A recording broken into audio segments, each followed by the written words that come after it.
The Lexus RZ450e is not the brand's first full electric vehicle. The first one was actually the UX300e, but we never got it here in North America. So I guess you can say that this RZ is the first electric Lexus for the Canadian and United States markets. However, with this car being based on the Toyota BZ4X and the Subaru Solterra, does it capture the essence of a Lexus vehicle? Let's go for a drive and find out.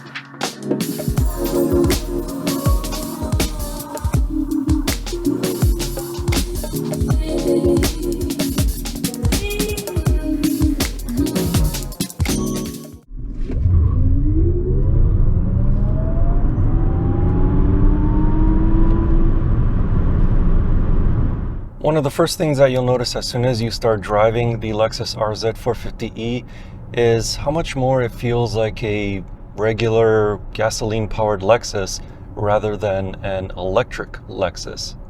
So what I mean by that is that the accelerator pedal response is a little bit more in style with what you would expect from a gasoline-powered car. So it's not as sharp and as responsive when you initially put your foot down on it.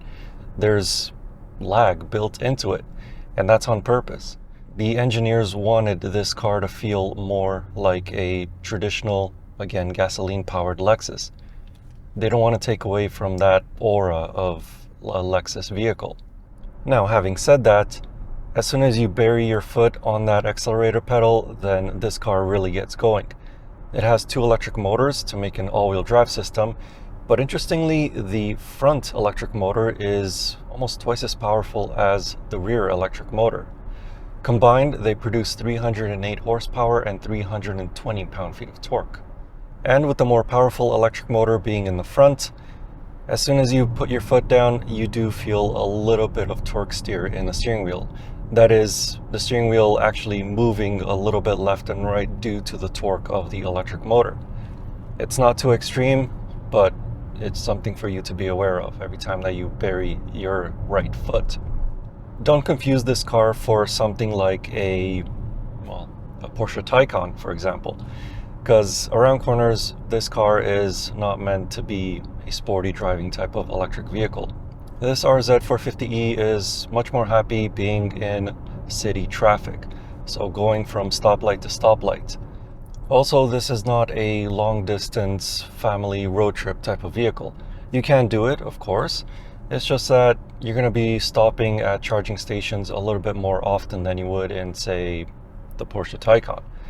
Obviously, this car isn't a direct competitor to the Taycan, but just that car just so happens to be here. So that's why I'm mentioning it. But anyway, the electric driving range of the Lexus RZ450e is only about as much as 354 kilometers for this lower spec signature trim. If you go for the higher spec executive trim with the bigger wheels, then that range drops to about 315 kilometers, if I remember correctly off the top of my head. So not the most range out of all of these electric vehicles.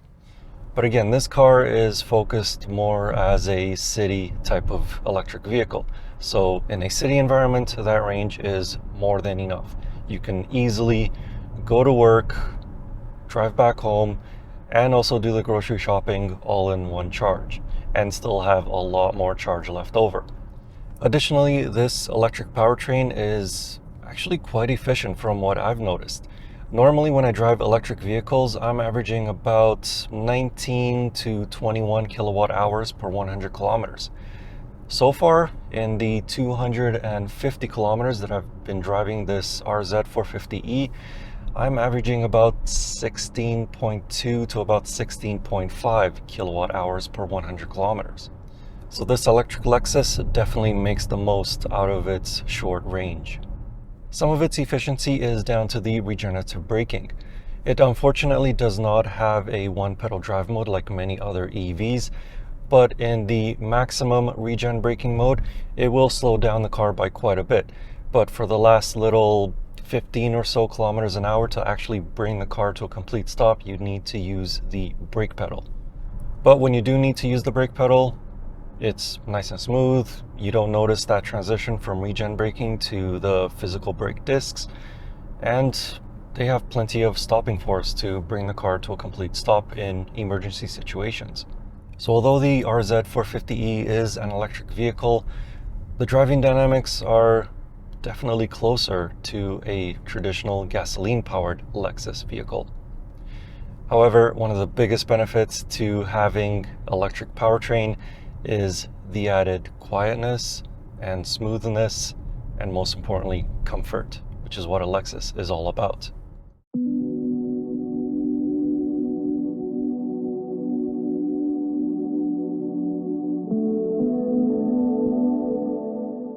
Like many other Lexus vehicles, the 2023 RZ450e is a comfortable EV. With the equipped 18-inch wheels, the car remains smooth over potholes and broken pavement. The comfortable seats further aid in providing a smooth ride. They are soft but supportive in the right places. Comfort is the reason why one would consider this over another EV, and the RZ delivers it. It's also a very quiet EV.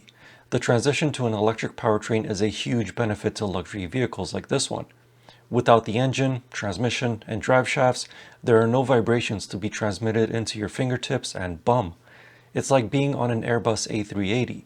There's very minimal road noise, almost no wind noise on highways, and there's no powertrain noise to mention at all. It's as quiet and as serene as a Lexus can get. What about the interior then? Well, the RZ450e has a design that is similar to other Lexus crossover SUVs, other newer Lexus crossover SUVs like the RX and the NX. And thankfully, it does not have the driver instrument cluster that the Toyota BZ4X and the Subaru Solterra have, and also the Toyota Prius, which I recently did a video on, and you can check it out up here if you're interested. But long story short, the driver instrument cluster in those type of vehicles is way up right next to the windshield, and the top of the steering wheel does block part of that screen.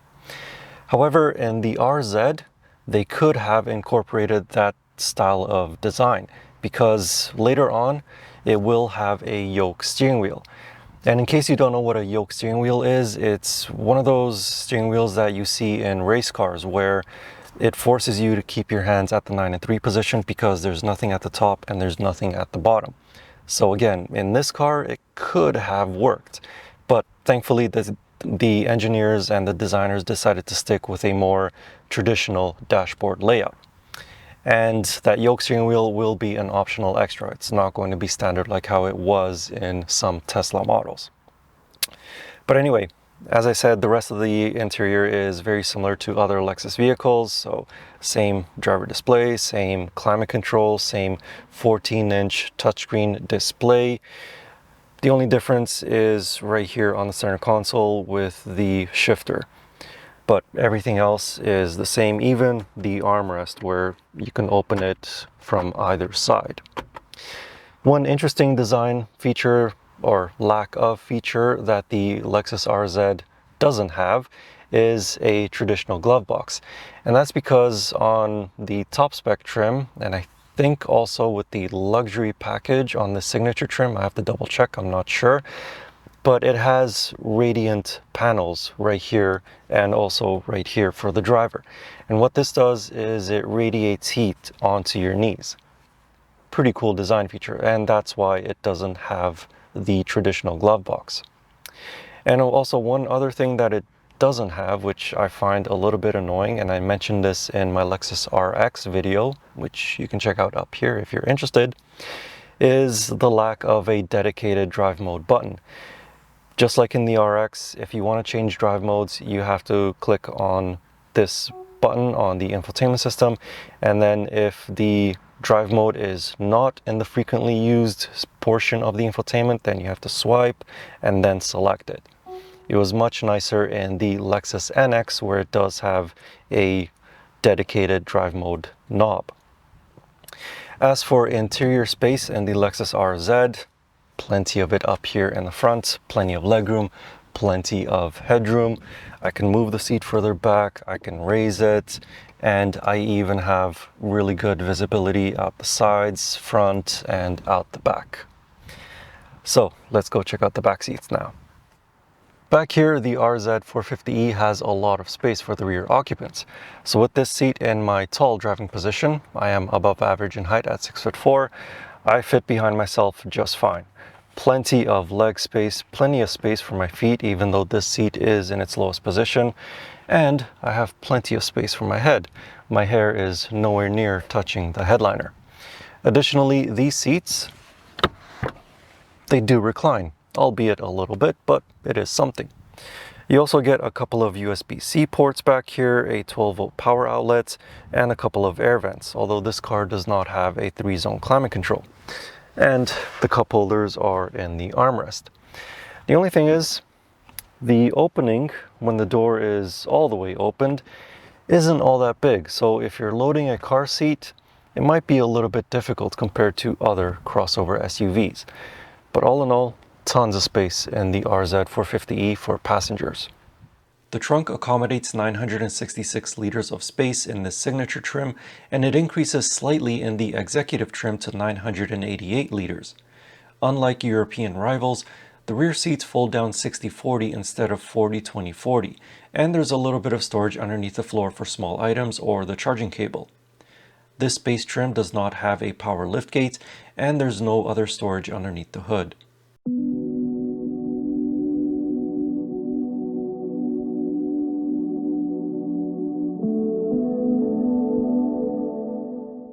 The Lexus RZ450e starts at a smidge under $65,000 Canadian.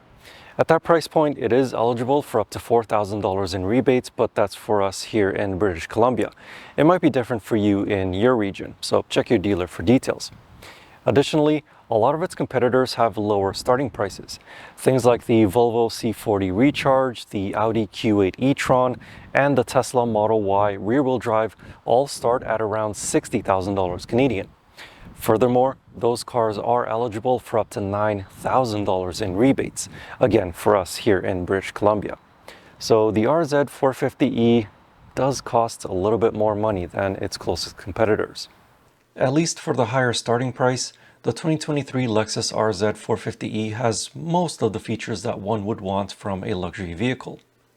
Heated seats, new luxe synthetic leather upholstery, 8-way power adjustable driver and passenger seats with 2-way adjustable lumbar support, dual zone automatic climate control, power adjustable and heated steering wheel, which by the way has an excellent feel despite it being wrapped in synthetic leather, a 14-inch touchscreen with wireless Android Auto and Apple CarPlay connectivity, wireless phone charging pad, and a 10-speaker audio system are all standard features on the Canadian spec RZ450e.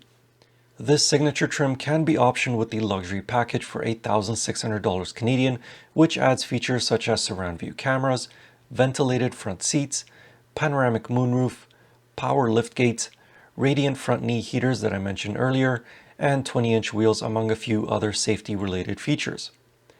However, if you want features such as heated rear seats, 13-speaker Mark Levinson audio system, head-up display, 64-color ambient lighting, and ultra-suede seats, you'll have to pick the $81,000 executive trim.